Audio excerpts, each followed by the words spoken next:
निमित्त खोटा मिल जाए तो लाख उपादान करे तो भी निमित्त के अनुसार उसका पतन हो जाता है। दो में से एक खोटा है तो भी काम की सिद्धि नहीं होगी। दोनों खोटे हैं तो फिर तो महाविनाश निश्चित है। आवाज नहीं। यदि दोनों खोटे हैं तो महाविनाश है, और एक खोटा है और एक चोखा है तो विनाश है। लेकिन दोनों यदि चोखे हो जाएं तो विकास है। और एक और शक्ति है जो महाविकास है, जिसमें स्वयं की इतनी शक्ति जाग जाती है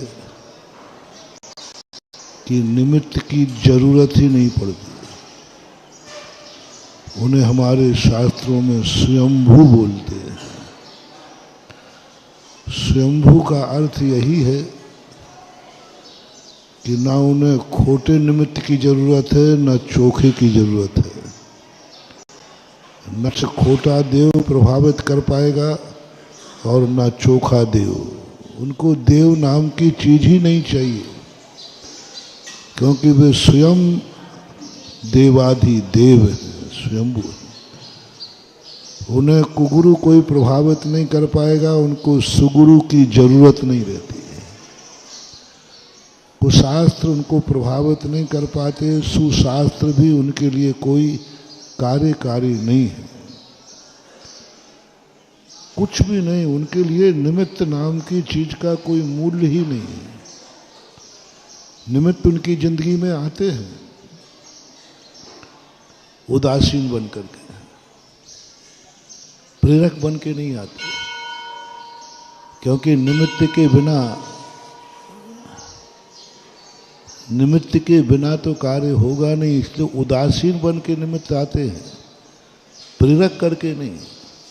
खोटा निमित्त उन्हें खोटा नहीं कर पाएगा, चोखा निमित्त उन्हें प्रभावित नहीं कर पाएगा। उदासीन, जिनमें हमारे तीर्थंकर आते हैं, महापुरुष आते। मत बजाओ भाई घंटा, मत बजाओ घंटा।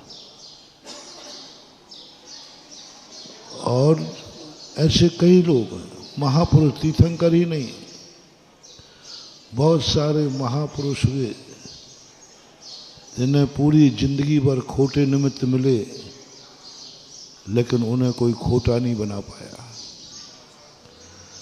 महा उपसर्ग आए, लेकिन उनको चलायमान नहीं कर पाए, उनकी शांति भंग नहीं कर पाया।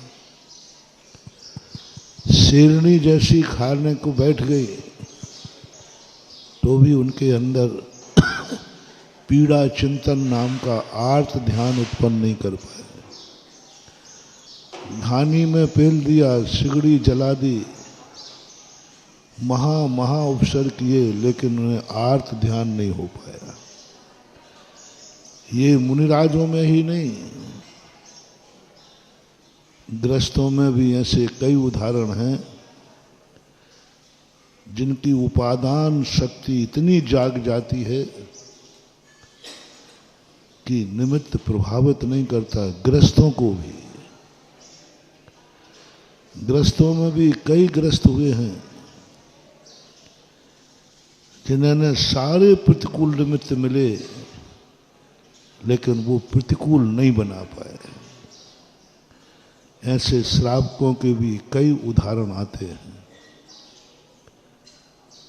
धनंजय कवि का आता है, इतनी प्रतिकूल परिस्थिति उन्हें आर्त ध्यान नहीं करा पाई। इष्ट वियोग, बेटा सामने मरणासन में है, फिर भी इष्ट वियोग, आर्त ध्यान नहीं हुआ। सबसे बड़ी बात, विगत 2-3 दिन पहले भी मैंने कहा था, सबसे बड़ी साधना है कि तुम्हें निमित्त से तुम कितने प्रभावित हो रहे हो। इसी का नाम हमारी भाषा में औदैक भाव कहते हैं। थोड़ी सी प्रतिकूलता पड़ते ही तुम्हें रोना आ गया, इष्ट का वियोग हो गया, तुम्हारे हाय तौबा मच गई, अनिष्ट का संयोग हो गया, रोना आ गया, शरीर में पीड़ा हो गई, तुम रोने बैठ गए। तो ये जो तीनों आर्त ध्यान हैं, इन आर्त ध्यानों से बचना ही सबसे बड़ी साधना है, सबसे बड़ी साधना, कि हम आर्त ध्यान नहीं होने देंगे। ग्रस्तों में हुए, प्रतिकूल परिस्थितियों में पुरुष ही नहीं महिलाएं भी हुई। चेलना जैसी सती को सब कुछ प्रतिकूल मिला, लेकिन चेलना को कोई खोटा नहीं कर पाया।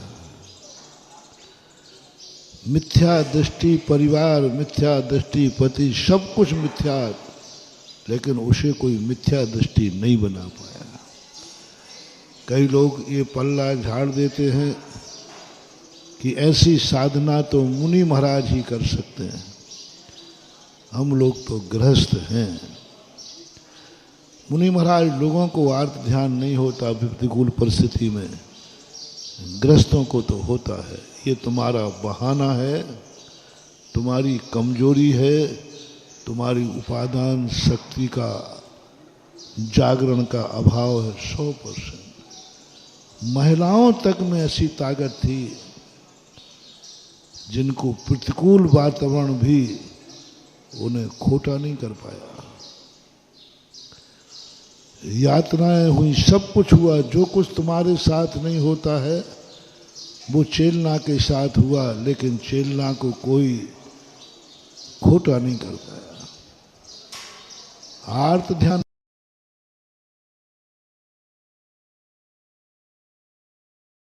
हैं तो जैन दर्शन सबसे बड़ी साधना पहले बताता है कि तुम ऐसी साधना करो कि खोटा निमित्त तुम्हें प्रभावित न कर पाया।